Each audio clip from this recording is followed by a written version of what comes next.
हम तो इतने दिनों से सोच रहे थे कि ये आप लोगों के लिए चैलेंज इस्लामाबाद में होगा, ये तो घंटों के अंदर जिसको कहते हैं ना 2 फ्रंट वॉर बन गई है। अब आप लोग कैसे मैनेज करेंगे सर? कोई फैसला सचमुच किया है वजीर आजम साहब ने उस्मान बुज़दार के हवाले से? बिस्मिल्लाहिर्रहमानिर्रहीम, अस्सलाम वालेकुम तमाम शुरका को। आरफा बहुत शुक्रिया। देखिए ये तो हम तवक्को कर रहे थे, बार बार जो ओपोजिशन के लीडरान की जो डेडलाइंस आ रही थी और हमें कल ही पता चल गया था कि आज इन्होंने फाइनली तहरीक जमा करानी है, तो वेलकम जी। इंतज़ार था और बड़ी बेताबी से इंतज़ार था, और कप्तान भी तैयार है और कप्तान के खिलाड़ी भी तैयार हैं इनको इंशाल्लाह डिफीट देने के लिए। और जहाँ तक उस्मान बुज़दार साहब, हमें ख़तरा ये है कि कोई रिटायर्ड हर्ट ना आपका हो जाए वो प्लेयर पंजाब से। देखिए ये तो खैर अब खेल का हिस्सा है ना सारी चीज़ें ही, लेकिन अभी ऐसी तो फ़िलहाल कोई ऐसी बात नहीं। चाहे मगोइयाँ है, पंजाब का फ्रंट भी गर्म है और इस्लामाबाद का भी सियासी टेम्परेचर बड़ा हाई है। देखें आने वाले दिनों में क्या होता है, लेकिन हम बहुत मुतमिन हैं अल्हम्दुलिल्लाह। इत्तेहादी भी साथ बिल्कुल खड़े हुए हैं और हमारे मेंबर्स भी खड़े हुए हैं, बोलियां लग रही हैं, वादे उम्मीद हो रहे हैं। साथ खड़े हैं, माफ़ करिएगा आपकी बात काट रही हूँ, बट मसला तो इस वक्त जो तरीन ग्रुप के साथ पंजाब में है उससे हम पहला तो वो जिसको कहते हैं ना जो फ्रंट है जहाँ आपको लगता है कि कोई डिफीट सी होगी, वो तो पंजाब का लग रहा है। देखें तरीन ग्रुप भी पीटीआई का ही एक हिस्सा है, और माजी में भी आपने देखा इस पार्लियामेंट्री पॉलिटिक्स में और इस डेमोक्रेसी में छोटे मोटे बड़े छोटे group, pressure group, forward blocks बनते आए हैं, पैट्रियट ब्लॉक बनते हैं। ये एक सियासत का हिस्सा है, लेकिन उसको लीडरशिप टैकल कर रही है।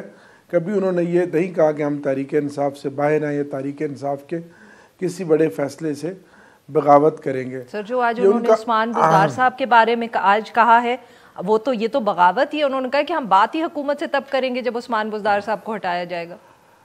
देखें ये आज एक नई बात उन्होंने कही है कि हमें, ये तो उनका एक मुतालबा है ना, लेकिन दूसरी तरफ फिर उन्होंने बाल फिर दोबारा अपने लीडर जहांगीर तरीन की बाल में कोर्ट में डाल दी कि वो जो फैसला करेंगे।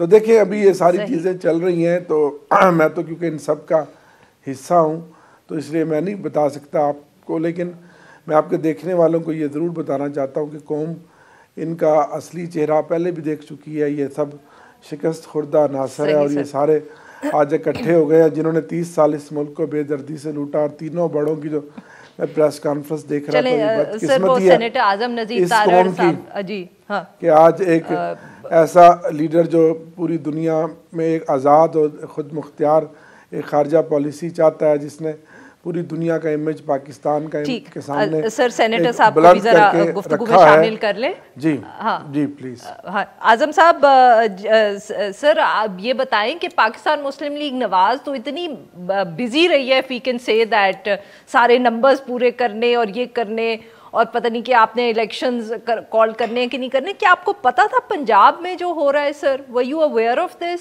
Were you part of this game also? Yeah, this has come to you with as much of a surprise as it's come to us. जी बहुत शुक्रिया आरिफा, और अस्सलाम वालेकुम जो बाकी साथी बैठे हैं। देखिए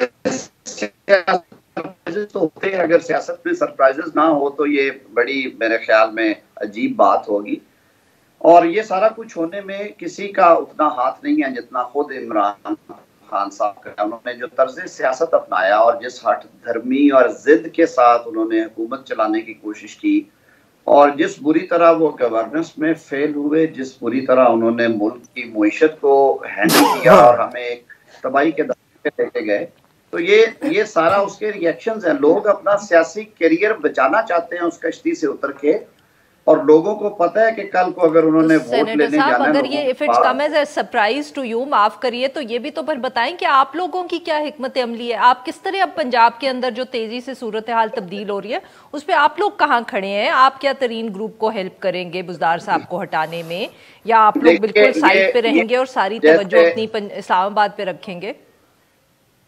देखिए जैसे आमिर डोगर साहब ने कहा, छोटे भाई हैं, उन्होंने अच्छी बात की। उन्होंने कहा कि अब ये सारे कार्ड्स जो हैं वो टीवी शोज पे तो नहीं रखे जा सकते।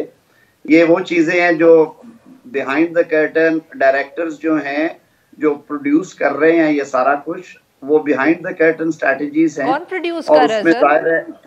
कौन प्रोड्यूस कर रहा है? कौन प्रोड्यूस कर रहा है सर?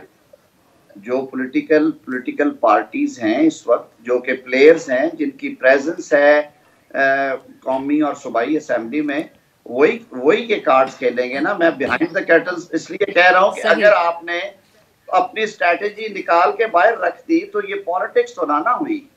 तो उसमें आज आपने देख लिया तीनों प्लेयर्स बैठे हुए थे। जरदारी साहब भी थे, मियां शहबाज शरीफ साहब भी थे, मौलाना फजलुर रहमान साहब भी थे, हमारे जो बाकी पीडीएम के अलाइज है वो भी ऑन बोर्ड है।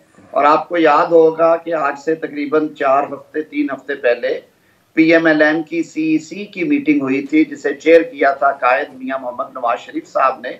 और उन्होंने नोट दिया था कि अगर आप समझते हैं कि मुल्क को बचाने के लिए और मुल्की मईशत को बचाने के लिए इमरान खान से छुटकारा हासिल करना जरूरी है, तो आप आईनी तरीकाकार इख्तियार करें। और इसी वजह से ये कॉन्स्टिट्यूशनल स्कीम है वो अडॉप्ट की गई।